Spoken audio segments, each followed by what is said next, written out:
Hi everyone, in front of me I've got HMD Fusion and let me share with you how to clear credentials on this device.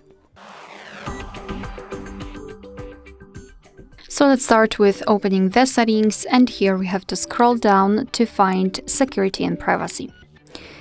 Then we have to scroll down again to find more security and privacy.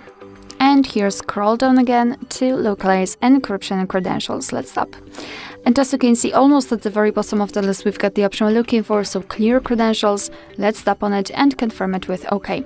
As you can see, not only you've got this information, but also this option is inactive, which means that we just successfully removed all saved certificates. Alright, so that will be all. Thank you so much for watching. I hope that this video was helpful, and if it was, please hit the subscribe button and leave the thumbs up.